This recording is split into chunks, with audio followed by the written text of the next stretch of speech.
Welcome to the Traveling Image Makers Podcast, your source of inspiration about travel photography. Now sit back, relax, and enjoy the ride as we bring you on a tour around the world with our guests.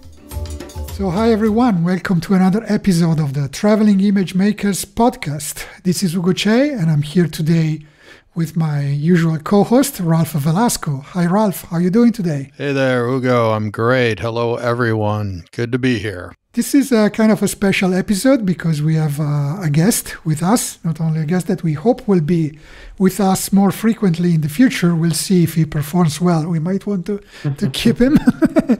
We have Kav Dadfar joining us from the UK, around about London. Kev was one of our guests in episode 177 a few months ago. Kev, do you want to introduce yourself to our audience? I can tell you're a travel photographer and travel writer based in the UK, but maybe you want to give a bit more details about yourself. Yeah, sure. Hello, everyone. I can't believe it's been that long since I was on the podcast. It seems like yesterday, but yes, I'm a travel photographer and writer based in the UK. I think over the last 12 months, I'm probably more of a writer than I am a photographer. But I've written for sort of a lot of the travel magazines in the UK. I write for a lot of blogs, various sort of camera magazines, various sort of camera blogs. And of course, I occasionally take the odd photo as well. And, you know, my clients over the years have included everyone from Lonely Planet to Rough Guides, Nat Geo, pretty much everyone. And yeah, it's nice to be actually here and doing this rather than just a voice, actually seeing people's faces. Yeah, this is another aspect of the podcast that we started introducing in the last, which already did 3 video episodes. We recorded them using Zoom. I was not very happy with the quality of Zoom recordings. The videos that we produced were okay, but not the best. So this is the first episode that we are trying this platform that is called Riverside, which looks to be great, much better, much more suited for podcast video and audio recording of remote podcasts. So we hope that the production of this episode will be miles better than what we had in the past, and if it works well, we'll stick to it. It seems to be doing great with our tests. So this is the first real live test, first live episode, real episode, not a test actually. Still experimental, but not a test. Another thing I would like to mention in terms of new media and new ways of connecting is that the 3 of us have started doing a regular room, how they call it, let's call it a show on Clubhouse, which is this new social media application which is built around audio. And every week on Fridays, we do a chat, which is an audio conversation because Clubhouse is audio exclusively. It's called the Travel Photography Exchange. And if you're on Clubhouse, feel free to join us on Fridays. I think we are still trying to finalize the exact time and date. Date is going to be Friday, but time might change a little bit until we find our final settling there. But if you want to join us on Clubhouse, just look for us there. You can find us with our name, or you can search for Travel Photography Exchange. I believe we're also going to have a club there. A club is kind of a group of people inside Clubhouse. So we will be doing our conversations under the umbrella of that club, which will be called the Travel Photography Exchange. So you can search for us, search for the club name, you will find us there. And if you want to join us there, it's a bit different than a podcast, because in a podcast, it's just us who are doing the talking. On Clubhouse, the audience actually has the opportunity of raising their hand and being invited on the stage to ask questions or share their experiences. So we always want to hear some new voices about photography, travel photography, and travel in general. Anyway, the topic of today's conversation is storytelling.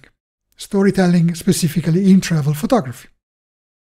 This is, again, a topic that we discussed on Clubhouse, and since the conversations on Clubhouse are gone once they're finished, there is no recording, we wanted to make it a little bit more permanent and have a conversation about storytelling here on the podcast that will last hopefully for a long time.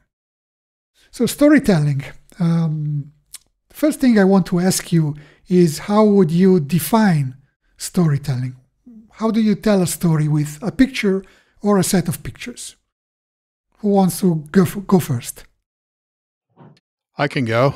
Yep. Yeah, I think, like a lot of things, it's sort of in the eye of the beholder, and different photographers tell stories different ways, and different opinions about what is a storytelling image. I certainly think there are different levels of stories to be told with different types of images, but I think every picture tells some sort of a story. It could be a bad story, a poor story, or it could be, a truly life-changing type of story. So it's just a matter of, what you're trying to get across. And I know we're going to talk about whether you can tell a story with a single image, and I absolutely think that you can. But, I know Kav, I'm sure we'll talk about this more, but I always imagine and talk to my clients about, imagine that you've got an assignment to shoot for a magazine, and you've got like 6 or 8 images that you want to present to that magazine. And for the most part, they're probably going to be, you're going to have that big landscape shot, or that overall, your double page spread. Well, that double page your spread. Wow factor shot. Yeah, that overall establishing shot. Excuse me, sorry about that. That overall establishing shot, which is probably a double page spread. Then you've got details and people and night scenes, interiors, and all these different things that tell that story, that are part of that story. But sometimes you only have one photograph that space for one photograph.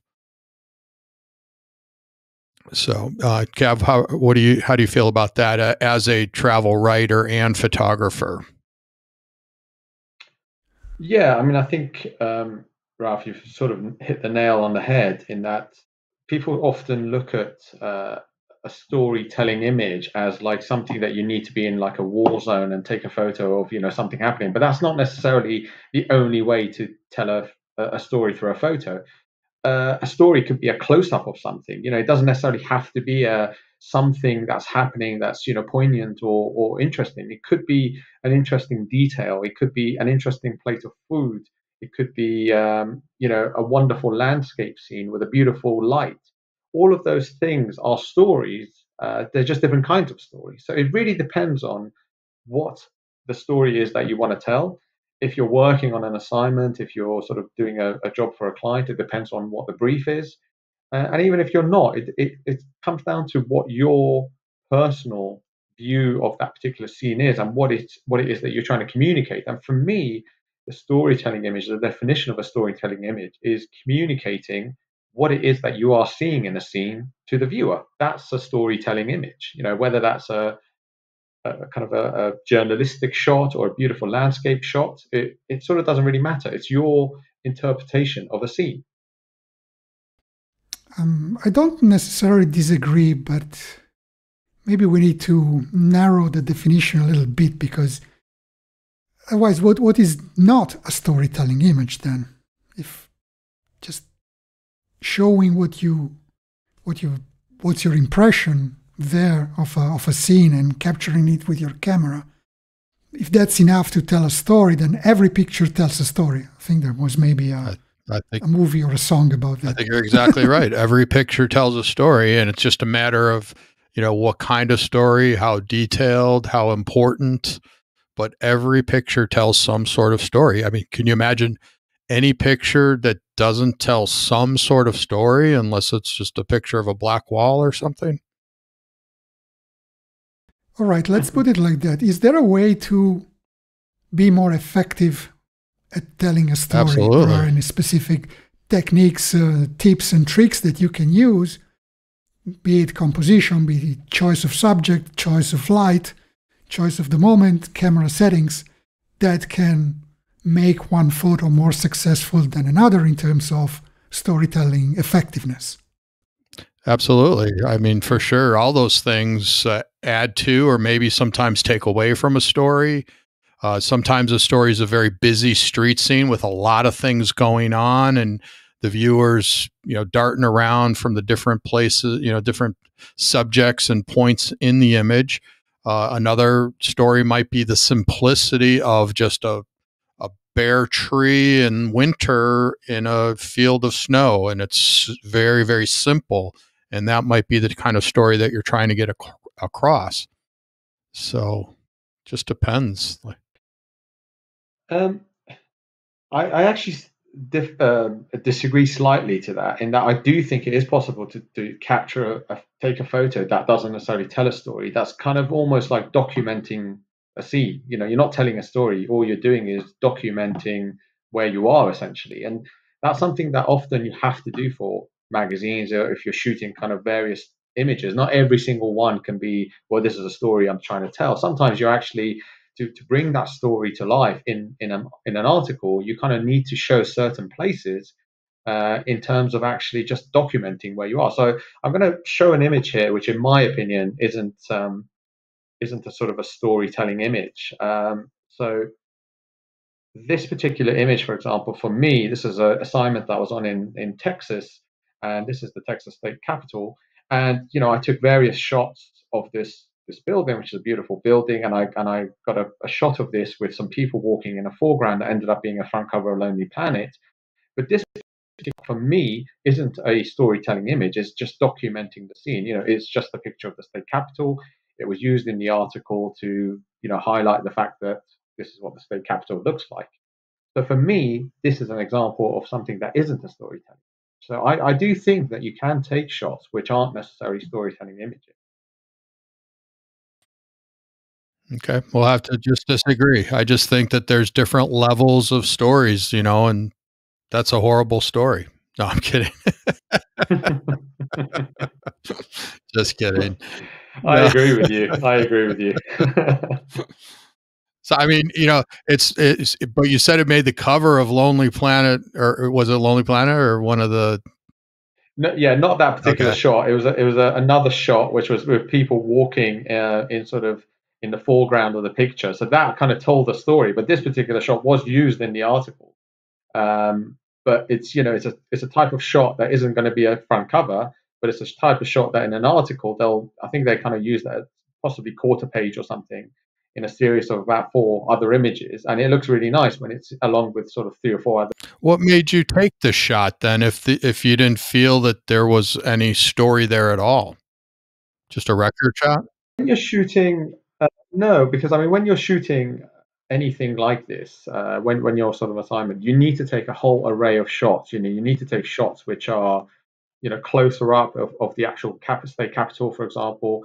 So if the shot that made the front cover of Lonely Planet, that can't be reduced down to a really small size, because you kind of miss the people that are walking in the foreground. You kind of need that to be a bigger size to be able to see that.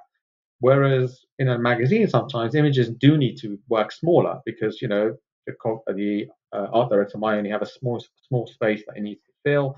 So you kind of need images which are sort of called fillers, essentially, where they can kind of reduce them down in size, and they're not going to lose anything. They're still going to show an element of the story, but they can kind of be reduced in size. And this is that kind of shot. So I took probably about 50 different shots of this building with various angles, different crops, close-ups, wide angle shots, people in the shots, without people in the shots.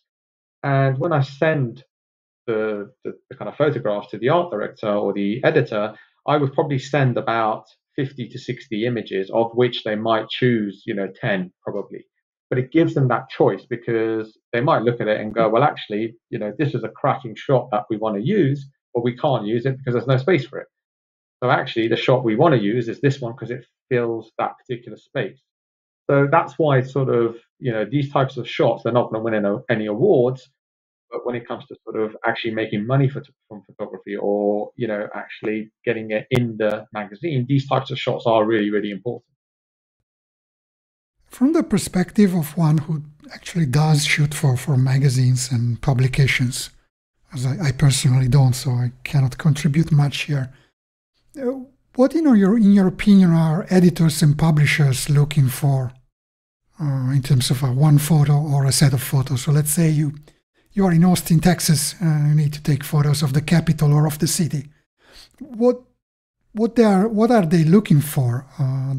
What do you think will satisfy their needs most? And if it ties to if it's storytelling, then the best. Or maybe they just want something more documentary.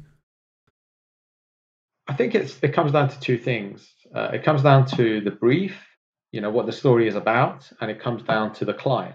There are some clients that you work with that really want a documentary style of photography, and they would never use a photo like that in the magazine. And then there's sort of another type of magazine that, would never want anything really gritty or, sort of showing disturbing scenes and things like that, really getting to the heart of the story. And they do want the sort of glossy type shots that are on postcards and, on sort of front covers of magazines. So it kind of depends on the client. But more and more, the one thing that has been consistent with all clients that I've worked with, and, whether it's magazines or, different kinds of magazines, the one consistent thing that they've all come back and said is that they don't want tourist type shot, which is ironic because that is exactly a tourist type shot. But the point is that with that sort of shot, they will use it in a small space, but that will never be a hero shot. It will never be kind of the front cover. It will never be a sort of the intro and a double page spread or something like that. So whilst they do want the shots, which are kind of the unique angles and the really beautiful light and the beautiful views, it's still really important to also give them these kind of filler options that they can use, because they always use them. I mean, I shoot a lot of stock as well, stock photography, travel stock photography, and I can't tell you how well these types of shots actually sell, because they can be used anywhere. They can be used at whatever size, and they can be used by any client. And it's not just, not every shot you take is going to make a front cover. You need to take shots that are going to be used in news articles, that are going to be on websites, they're going to be on, a small advertisement or something like that. So in all that sort of respect, these types of shots are important. But the thing that clients are constantly asking for is they want the kind of untouristy looking shot. So maybe an untold story. One that has not been told a million times. Yeah, or from a different angle, I guess. It's a different way. I mean, I'm not sure there's too many untold stories anymore in the world, but maybe from a different angle. And in terms of building a story using a sequence of photos or collection of photos, is there some guiding principle that you follow that helps you in crafting a story that might illustrate an whole article instead of just being a cover shot? Yeah, absolutely. So it's something that whenever I run workshops or photo tours, something that kind of we set as a task, and it's a really, really good way of teaching people and getting to practice that sort of storytelling, type of photography, is called the three picture story. And I'm sure you guys have heard of it as well, where you basically try and tell the story of a scene, a location, whatever you are, in a market, an event, in just three photos. And usually that will entail a wide angle shot. So you've got your kind of, if you like, double page spread, your establishing shot, like Ralph said. You then have a kind of a medium focal length shot. So this might be, let's say, for example, you're photographing an event. The wide angle shot might be, a beautiful landscape shot of the overall venue or something. Your medium focal length might be a portrait of someone. And then you have your close-up. So then you might have details. So that might just be, a really interesting engraving on a wall, or, someone's got a beautiful costume on and they've got like a beautiful piece of jewelry on or something. And that is the kind of the close-up. And, taking then that a little bit further, essentially when you're photographing, a story, you're just multiplying. So all you're doing is you're covering that, but with more photos. So you want the wide angle shots, you want the kind of medium type shots, which are looking at the crux of the story, if you like, the sort of the main point of the story. And then you've got the close up, the details, the things that, people sometimes miss because they don't look that close. And that's kind of how I really approach all my sort of storytelling images or assignments. I kind of look at it and go, you want to have your beautiful wide angle shots that are going to be like the wow factor shots. You want to have the sort of the medium stuff, which is the main point of the story, really getting into what the actual story is about, and then the details, the close-ups and the things that potentially people miss. And that's essentially what I do. I just break it down into that, and whatever the assignment is, whatever the brief is, I look at it and go, I need to cover in a kind of a broad sense those particular types of shots. No, I think Kav said it all. I always talk about getting those wide, medium, and detail shots to tell the story, and then expand on each of those three major categories and get landscape versions, portrait versions, with people, without, clouds, no clouds, etc. And then next thing you know, you've got 15 or 20 images that are part of that overall story. And then I'm not a magazine photographer either, but if I'm doing a blog post or I want to put up a story on Facebook or something, those are the kinds of shots that I want to use. Unless it's just, I always tell the story. I went to see one of the top photographers in the world speak many years ago, and he's just a fantastic people photographer.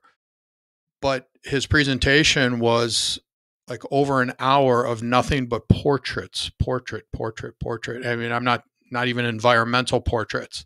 And they were the best portraits you'll ever see in the world. But I got bored after 10 or 15 of them. I want to see the bigger landscapes and the details and the food and all these other things that make up the place that we are traveling to. So that's what I'm trying to get across to the viewers of my photography, is I want them to feel like they were there by showing them a variety of images that make up that place. What about editing in terms of picking photos from a shot? We shoot in digital, and we probably shot hundreds, if not thousands, of images in a single day, or even in a single location, and then we have this terrible moment when we get to our computers and we have 1,000 photographs to choose from. What techniques do you use to find the shot that tells the story best of that day or that event or that place? I edit very quickly. I mean, when I go through my photos, it's either a 0 or a 5-star. And I do it very, very quickly. And I try to narrow it down. If there's 1,000 pictures, I try to get it down to maybe 50. And that's the toughest thing to do. And, when I have clients on trips and I don't know, we do an image review or something, and I tell them, okay, you want 10 of your top images from the trip so far. And of course, everyone moans because it's like they've taken 3,000 and they got to narrow it down to 10. And well, that's the exercise. You have to edit really hard and cut and just narrow it down. And it's very difficult. And I agree. What do you think, Kav? Yeah, I mean, I think this is a really interesting question, because I think every photographer probably works in a slightly different way. I work slightly different to Ralph with my photos. And, on an average, say, if I'm away for 2 weeks on a shoot, I'll come back with at least 2,500 photos. And obviously, a lot of those are repeats. You're shooting in sort of burst mode and things like that. So the way I work is that I go through sort of, if you like, 3 or 4 stages of editing, where I start on my first edit. I just literally cull anything which is an obvious error, if I've sort of anything which might just be blurred, or anything which is clearly, obviously I see the first bits that are wrong, I remove those. And then I start going through a bit of a sort of a quick cull, if you like, of basically just like Ralph said, but I go through the star. So I'll do it once and I rank everything that I think is interesting 1 star. It's a little bit looser. I then go through again, rank anything which is a bit better 2 stars, and I sort of go through that until I get to the 5 stars. And usually from a 2,500 photos, that I get from a couple of weeks, that would usually cut it down to about 400 to 500. And that's when I kind of then get a little bit more detailed into them, and I start looking into them a bit more objectively. And I try and cut that down to probably about 300 roughly. There's no hard and fast rule. And then I kind of work on those and I edit those as well. But it's sort of one of those things where often, I mean, that might sound like a long-winded process, but I think as a photographer, you always know the shot already. Whenever you go on a day, when you shoot it, at the time the shots that are going to be great, and you kind of know that. So when you're going through and marking them, 1 or 2 stars, you pretty much already have an idea what your 5-star shots are going to be. So for me, even though that's possibly a long-winded process, it doesn't actually take me that long to cull it down to about 300-400 shots, and then I work on those obviously and edit those and crop those and straighten those and remove any dust or anything like that. And then obviously, if you're sending it to a client, you can't send 400 or 500 images. That's just way too much. So again, when I send it to, say a magazine, I'll cut down to that down to probably about 50 shots. So that is the hard part, obviously, then cutting that down. But you have to just be really, really objective about things, and you've just got to almost take detach yourself away from the shots and just think like an editor and go, well, actually, am I really just including this shot because I had to stand there for 5 hours in the freezing cold and wait for the light to change, or is this actually a really good shot? And often you will find that as photographers, you get close to an image just because of the effort it took to actually capture the image. So yeah, so and yeah, I tend to kind of leave it possibly for a couple of days if I have time, not even look at the image, and then go back and just probably over a course of probably 2 or 3 edits at the end, I'll cull it down to about 50 to 60 shots to send to a client. Now, this is probably a very difficult question, but when it comes to deciding whether a photo is a keeper or not, or whether it deserves 5 stars or not, especially in terms of storytelling potential, what is most important? Do you look first at the light, color, sharpness, subject, gesture, composition? What are your criteria for deciding? If you have any criteria. Personally, I'm not very keen on blurry or photos or with bad light. I'm a bit of I look very much at the aesthetics of the photo, not just their significance or their meaning. Sometimes I will mark as a keeper a photo that is maybe not perfectly sharp, just because the subject or the action that's happening is great. But I look very closely at things like sharpness, exposure, and so on. What about you guys? Kav, you want to go first? Yeah, I mean, for me, it's again, it kind of depends on the actual assignment, if you like, because if you're shooting for an assignment, the photos have to be sharp, otherwise the magazine just wouldn't use them. If there's blurred or if it's too much noise when they're printed, they're just going to look awful. So the magazine will just reject those. So in that regard, if I'm shooting for assignment, that's kind of almost like the baseline. Anything that isn't perfectly sharp or acceptable sharp then has to go, no matter how good the image is. But then, very much like you, Ugo, I kind of try and look, at shots which have got something interesting about them, whether it's an interesting composition, an interesting subject. Sometimes it's an interesting light, and sometimes it's just, something that you have to include. For example, again, I'll share an image here of something from that same shoot that I did in Texas, which was this particular magazine. They wanted a shot of a very specific drink, a very specific shot that a particular restaurant in Austin were famous for. And so they said, we want this shot. And so again, it's not a type of shot that I would, include in my portfolio because, it's not going to win any awards, but it's a specific request that they had. So you sometimes have to include shots like that because this is what they wanted. They wanted this specific drink, and you have to provide it because you can't just say, oh well, it's not something that I enjoy taking photos of. So, but you have to include it. So there is that element of sometimes you have to just include what is required by a client.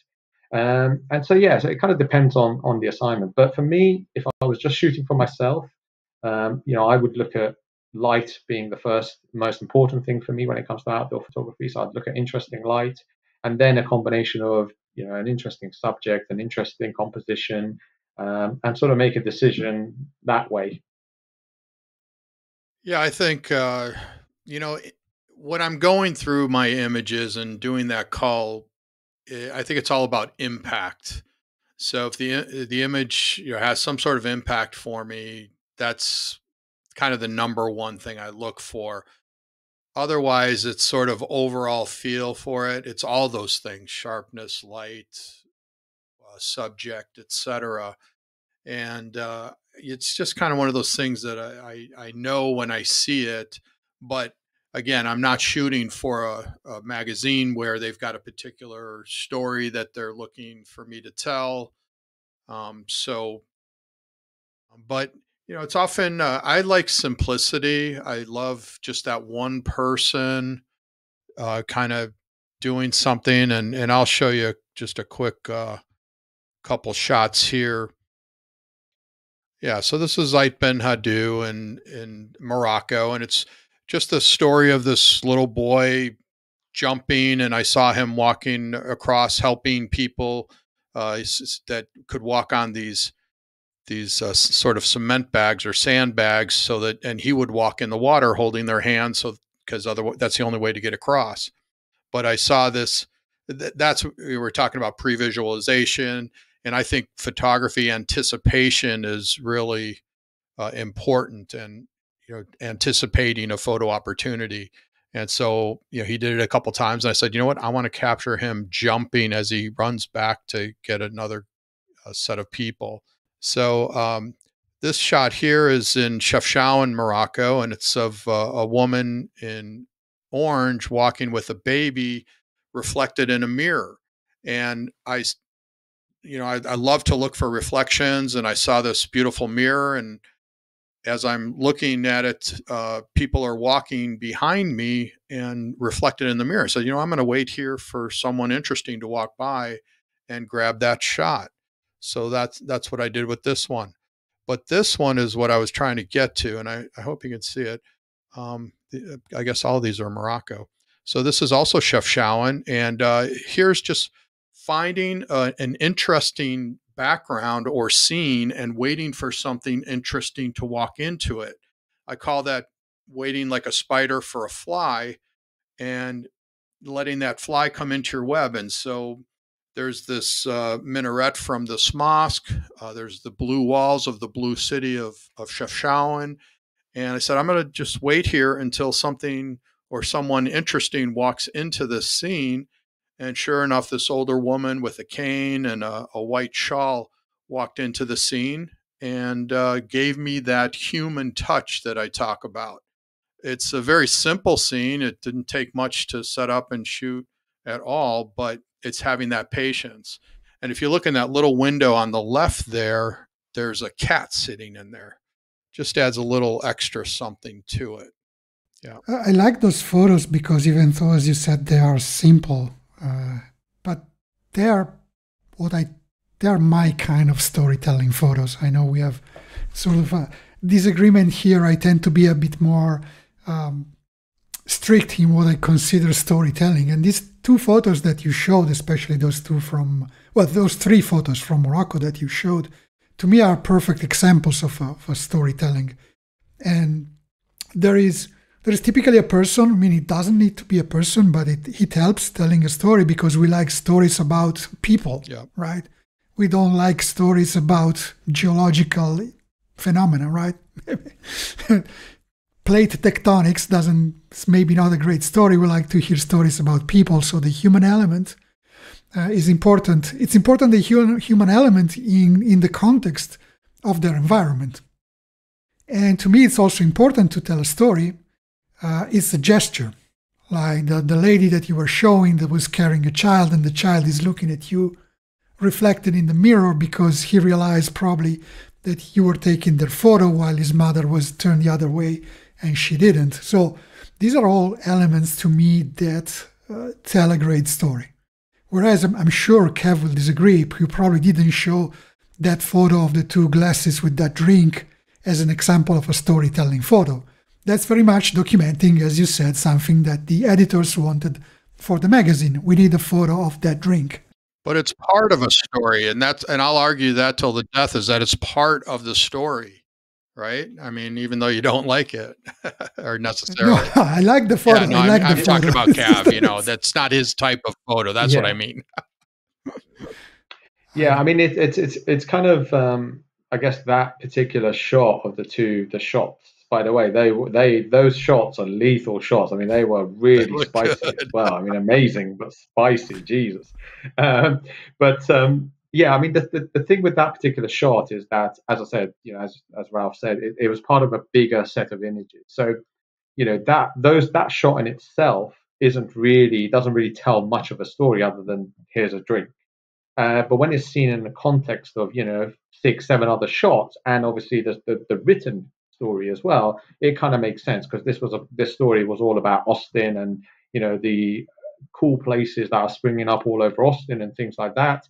So it kind of in that context it made sense. But obviously, if you were doing a single shot story, for example, and you presented that, it doesn't really make sense. Now, if there was something else in the shot, let's say I don't know, there was an interesting, set of cards like horoscope cards or something, something, a person's hand or something that kind of added an element of a story to that, then yeah, that single shot could have worked as a story in itself. But sometimes a story is something we spoke about at the start, but sometimes a story can be told in one shot, and sometimes it can be told in multiple shots. So I'll show another shot here. This is London, and this is somewhere that's very close to where I grew up, and it's Portobello Market. And if anyone's been to London, they would see they've been to Portobello Market, and it's really famous antique market. I think it's the largest antique market in the world.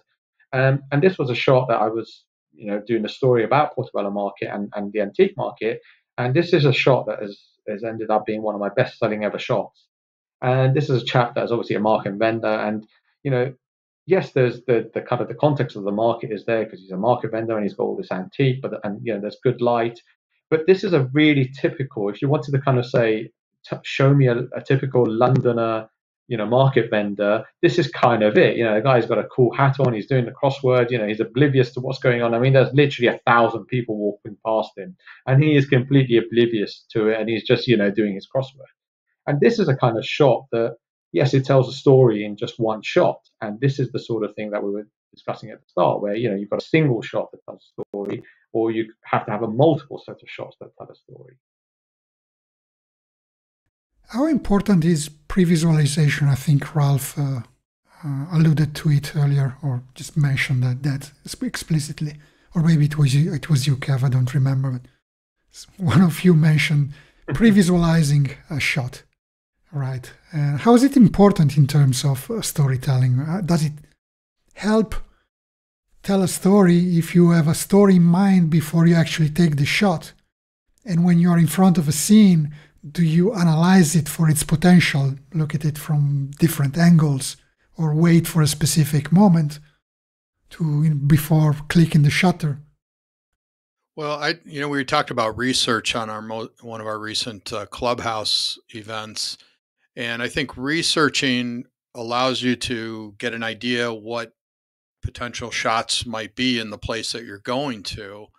And then you can look for those kinds of things. Years ago, my first ever trip with a group was to the Central European Christmas markets. And we were going to Budapest. And someone told me, you got to look for these trams that they cover in Christmas lights. And I had never heard about it, but I sort of had that in mind. And sure enough, I saw them going by, and I got some really cool shots of those trams. I got a couple where they were stopped and the lights were just kind of just static. But then I got some really cool motion shots where those lights look like warp speed or something. But having that in mind allowed me to prepare for it and to I say that the more you know what you're looking for, the more you're likely to recognize it when you see it. But there's also, you got to be spontaneous too, because you can't pre-visualize everything. And, you can, but finding those great spots that you can then, because I'm always talking about finding cool backgrounds and then just being patient until something interesting adds that human touch or something else to that scene. Yeah, I think what Ralph said there is sort of spot on in that sometimes you can pre-visualize a shot. So sometimes you know what you're looking for, and you can kind of go to a place and you scout it out, and that this is this is a great place, and I'll just wait and I want something to happen in the shot. And sometimes you just don't, you don't know, and something happens and you're just spontaneous and you take the shot. So, for example, the shot I showed of the market vendor in London, you know, whilst I've been walked down that road many, many times, I didn't have that particular picture in my mind. I didn't go to the market to think I'm looking for a guy with a hat doing a crossword sitting in front of the, table full of antiques. I was just walking down the market looking for interesting things to shoot. Whereas this particular shot I'm going to show, this is an example of actually pre-visualizing the shot, in that this is Helsinki in Finland, and I was in this particular park in Helsinki, and I've walked around the park, and I was trying to find some sort of interesting story in the park, and there wasn't really anything that was capturing my eyes. But I came to this particular scene, and it was late in the day, and it was some lovely long shadows on the ground.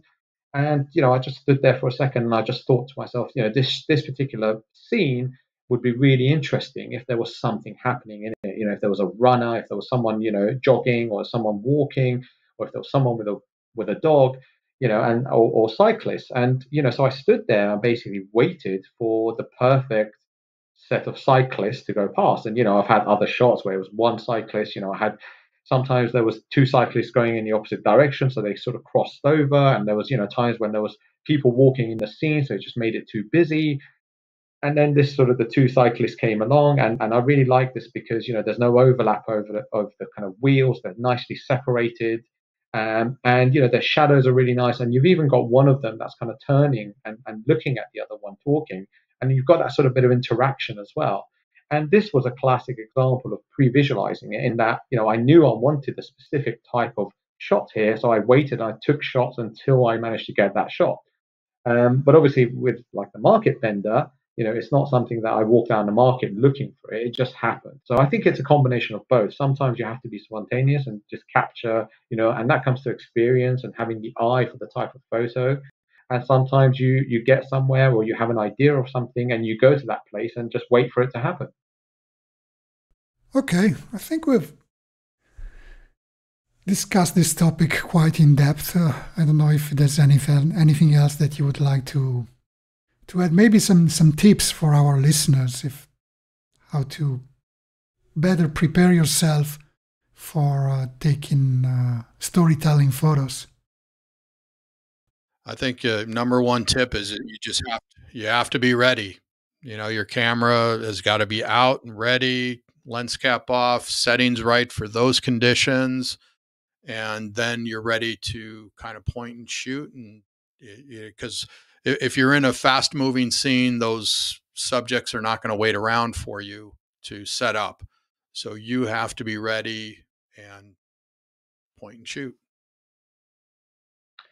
Yeah, and you almost literally took the words out of my mouth there, Ralph. But the other thing I would add to that as well is sort of focus, not necessarily focus in terms of what you're focusing on, but actually be focused on what the main point of the story is. A lot of times I see shots, especially in workshops and stuff that we do, of people have tried to just capture too much, you cram too much into a composition. You're in a market and there's lots of things happening. You think, wow, there's all this stuff going around, and you try and capture something which shows everything, and you end up not showing anything because there's just too much happening. So really focus on the main story that you're trying to tell. If it's about a specific person, if it's about a specific event happening, if it's about an action that's going on, focus on that, and crop out the other stuff that is distracting. And often what you leave out is just as important as what you actually add in. So really focus on your main story. I think this is very important, right? Sometimes we run the risk of, we want to tell a story and we end up telling a number of other things that are not related to that story. A photo should be, hopefully, most of the times it should be about one story, not a number of... If there might be more than one story, there might be two stories, that if they are somewhat related to each other, there might be some contrast, right? People doing contrasting things. They tell one story, even though they're doing something completely different. And the story is born out of the contrast, the juxtaposition of those things. But in general, you want something that is, as you said, focused, definitely. Completely agree with that. As much as I love simplicity, I often like rather busy shots too, where there is a lot to look at and your eye jumps around and you can look at something for a period of time or come back to it later, whether it's your shot or someone else's, and you find different things like, wow, I didn't notice that. And I think there's something to be said for those kinds of shots. Now, I'm not talking about just so busy that it's mind-boggling, but with several things going on and several mini stories happening within the same shot, and I often talk about getting that big shot and then looking for smaller stories within that same scene to help tell that tell that story even further or deeper. Yeah, definitely. If I may add something, where my tip would be to learn to anticipate what might possibly happen. Learn to how your subjects behave. This is especially important when we travel. We go to places and we don't know how the people there, their culture, the typical behavior, their body language, and so on. You need to learn how they behave and they act in the real life. This is a suggestion that was given to me, especially by wildlife photographers, in order to create a successful wildlife photograph, especially one that tells a story about an animal. You need to know how those animals behave. And we humans are animals as well, so it's important to learn to anticipate the behavior of people and then use it to build a story instead of something random. Well, I was lucky with that little boy jumping on those sandbags that he did that several times. So I had several chances to get that.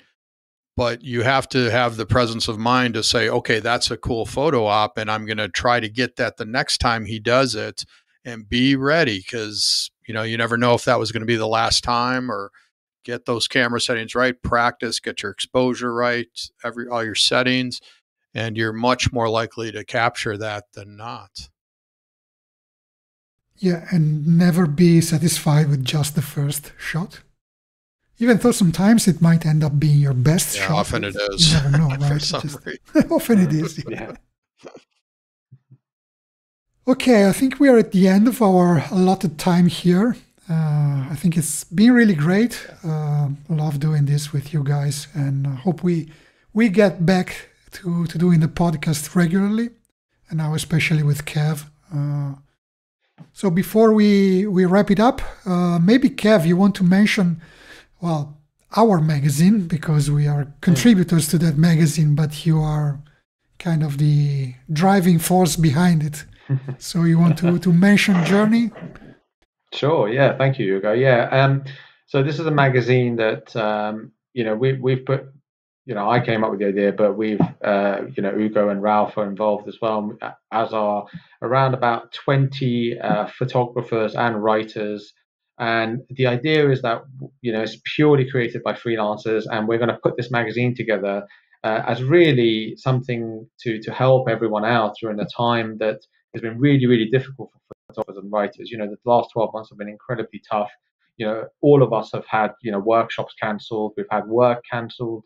Writers have been the same. So there's people I know who are photographers, writers, who've actually had to given up their jobs and have gone to get other work during this time. So it's an incredibly tough time. And this magazine is a collaboration of all these guys to put together a magazine which is there's going to be no advertising in it, it's purely content, and there's going to be writing from some of the best writers around. I mean, we're talking award-winning writers for the likes of Nat Geo, amazing photographers like Hugo, like Ralph, and others as well.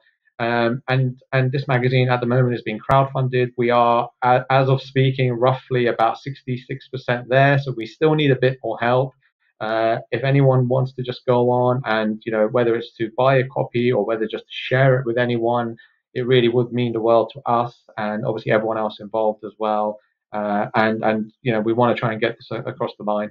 Yeah, we'll put a link in the description down here. If you're watching this on YouTube, it will be down below. If you're listening to this on TTIM.photo, which is our podcast, we'll put a link to it in the show notes if you want to have a look and contribute. I'm sure it's going to be great.